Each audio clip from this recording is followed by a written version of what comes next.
we want to convey to you that you have this non-physical contingency of interested parties in your well-being who are constantly, with forethought and foresight, acknowledging and therefore possibly influencing you to good moves and steps in the direction of what you are wanting.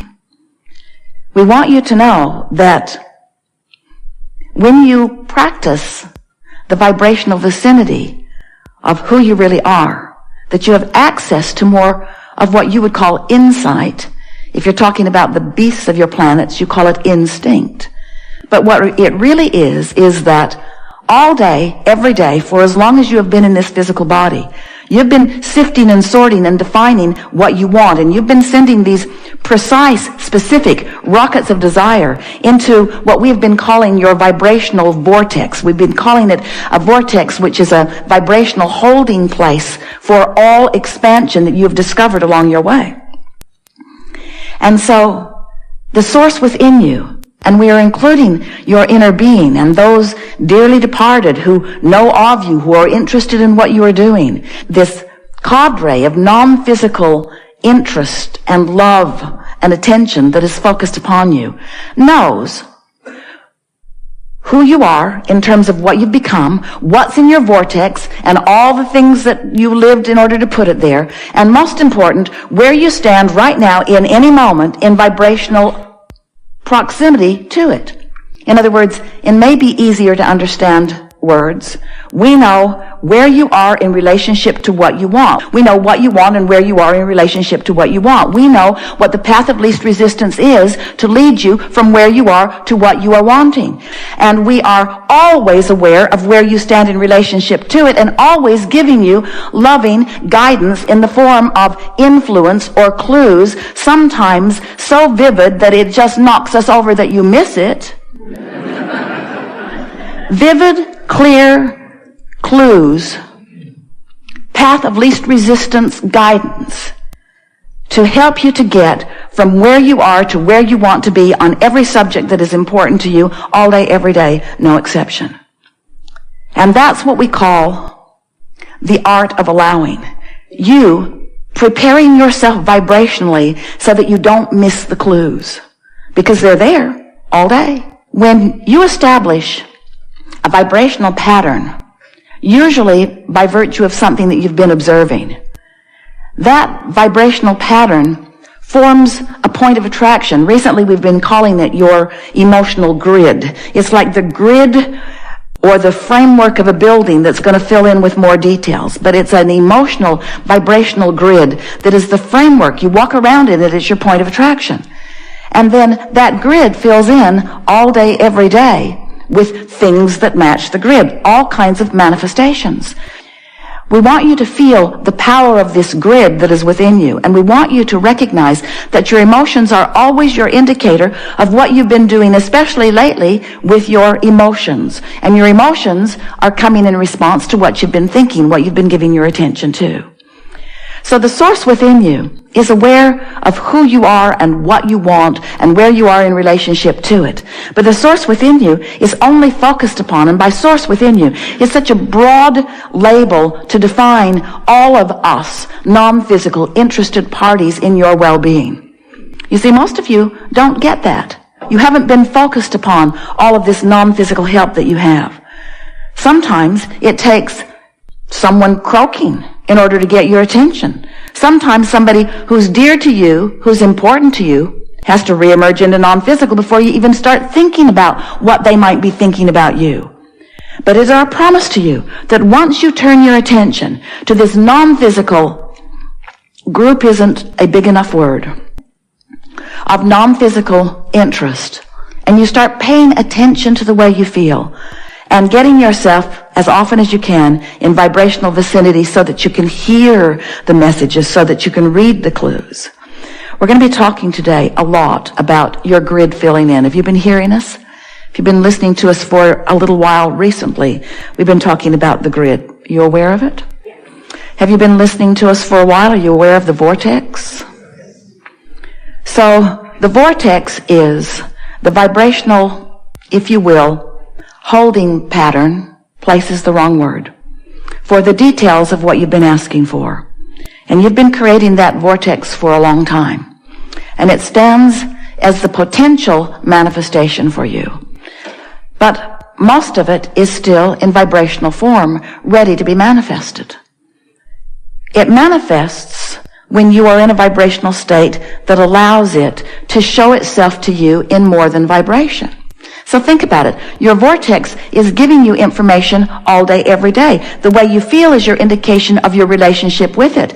If you feel really good, you're in good vibrational proximity to your vortex. Now let's define your vortex. Your vortex is the vibrational equivalent of all that you have become. So it holds all of what you would call your wishes, your hopes, your dreams. We would call it your reality, your vibrational reality. Your vortex contains your inner being, the source within you. It is the expanded version of you.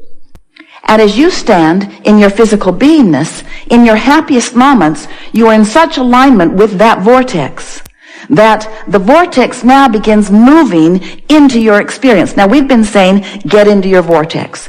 Now we're saying to you, you are getting into your vortex, or your vortex is getting into you, but we would like you to form a sort of visual that your vortex is filled with all that you have become, all that you want, all that you have defined that you want.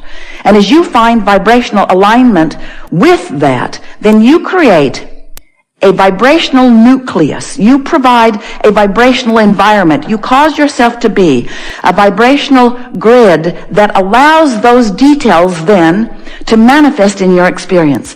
And the first manifestation is one of emotion. It's a feeling thing. It's that general thing that we are calling emotion. Emotion is about as general as it gets. Because in emotion, you're feeling, have you ever felt something so powerfully and you want so much to convey what you're feeling to another with clarity enough that they can hear it and understand it, but you just can't find the words, but you really know how you feel. You know so clearly how you feel. You just can't put it into words. Well, we don't want you to try so hard to put it into words. Just rest with the general feeling, because as you rest with that general feeling, more will fill in. Then words will begin to come, and then ideas will begin to come, and then rendezvous will begin to come. Everything that happens in your experience is a rendezvousing with something experience. We just want to point out to you in this art of allowing environment that if you will put more emphasis upon the one thing that you have control over, and that is your personal relationship with your vortex, and if you are consciously aware of the contents of the vortex, and you are consciously aware of the power of the grid, now you've got everything that you need to put it all together. Now, formerly, we've been telling you the same thing for a while, just not in that easy to understand format. We've been saying to you that there are 3 steps to the process. Step 1 is ask. And life just through its contrast causes you to ask. And when you ask, you put it in the vortex, put it in the vortex, put it in the vortex, put it in the vortex, put it in the vortex. Step 2 is source answers. Well, in this context of what we just said to you today, this vortex is this becoming place, environment of all that you've asked for. The source within you literally becomes the vibrational equivalent of what you've been asking for. The book that we wrote a few years ago said, ask and it is given. Today we say, ask and the vortex becomes it. Ask and the vortex becomes what you've asked for. Now the next step, and the question that the Ask book erupted within so many of you is, all right, so I've asked and you say you have given, but where is it? I will sort of kind of accept, Abraham, because you seem credible in some ways, that when I have asked, it has been given, but if it has been given, where is it? And please don't tell me it's in the vortex. It's in the vortex. It's in the vortex, but the question is, how do you get it out of the vortex and into your experience? So we've been saying step 3 is, you got to get in the vortex. Step 3 is, you have to allow it, but we're giving you a clear way of defining that. Now we're saying to you, and you can hear this, can't you? That you have a vibrational grid going on all the time. You have this grid going on. In fact, you've got a grid about money, you've got a grid about lovers, you've got a grid about employers, you've got a grid about employees, you've got a grid about people in traffic. You have opinions that have caused you to form grids about just about everything in the world. And your grids in any moment in time are stacking up and equaling your point of attraction. So you're walking around with, we love you very much. You know what's coming after that, don't you? You're walking around with sloppy grids. You're walking around with a grid that has been inspired by that experience and a grid that has been inspired by that experience. So you've got all of these reactionary grids going on that are then affecting your relationship with your vortex. And so we want you to stop reacting so much to what's going on. You may have, if you've been listening to us for a while, and some of you have, you may remember us saying to you that most people offer most of their vibration in response to what they're observing. So you're out there observing stuff and creating a grid. And your human, logical mind wants to say, well, Abraham, there are all of these truths that I am aware of. And isn't it prudent for me to observe and sift through and focus upon these truths? And we say, but can you hear the backward nature of that? What you're actually saying is, Abraham, there's stuff that people have got going on with their grids that is manifesting in a way that I can see it. So since they created it and their grid filled in with it, shouldn't I observe it? And we say, yes, if you want your grid to fill in with it. If you like what you see, give it your undivided attention. If you don't want it, turn the other cheek. If you don't want it, give your attention to something else. If you don't want it, create your own grid. And so most humans, it's sort of a cry that's coming from humanity these days. Abraham, we hear you. Abraham, Abraham, we hear you saying, Abraham, I don't get this. How in the world can I offer a vibration apart from what I am observing? And we say, go general. Go general. That's what meditation does for you. That's what petting your cat does for you. That's what caring about how you feel does for you. In other words, you just have to decide that you're going to connect with that basic core grid of well-being. And when you do, have you heard us say, surely you have, because we say it all the time, that one who's in alignment with who you are is more powerful than millions who are not. One who's connected to the stream is more powerful than millions who are not.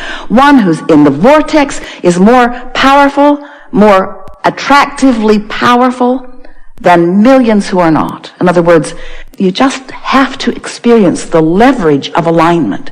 So today we're explaining to you that the reason that power, that clarity, that point of attraction comes on so strong and so clearly is that when you line up with that core grid, when you line up with the well-being that you were born with, when you line up with the vortex version of you, when you line up with the energy of the source within you and all that you've been asking for, when you line up with that, heaven and earth and all things in between begin moving in the direction of that which you are. In other words, your grid starts filling in. And people that don't understand vibration, people that don't understand attention and focus, people who don't understand that you've been doing vortex work and grid work, people who are watching from the outside would call you the lucky one. How come you always get that parking place right in front of the door? Why do people always treat you so well? Why do things always go so well for you? Why do you barely define that you want something and things start moving? Why do the good ideas come to you? Why do the great song lyrics come to you? Why do the great paintings flow through your fingertips? Why do the scientific equations occur to you and not to that one and that one who works far longer and far harder and stays up all night more often? How come you seem lazy to me, they'll say. You don't seem like you're working that hard. You don't seem like you're suffering at all. You don't seem like you're paying the price. You don't seem like you have earned it. You do not feel to me as if you deserve it, and yet all good things come to you. Why is that, they want to know. But your answer will fall on deaf ears, because you cannot give them the answer they seek, because they still believe that it's hard work and struggle. They still believe that it's paying a price. They do not understand that it's about alignment with the core goodness that you were born with, that will always be there for you, you see. And that's what we wish for you. When we talk about the art of allowing, we're talking about you finally figuring out a way to get your attention off of the things that are troubling and on the things that aren't. And in the beginning, that means there's going to be a lot of quiet time.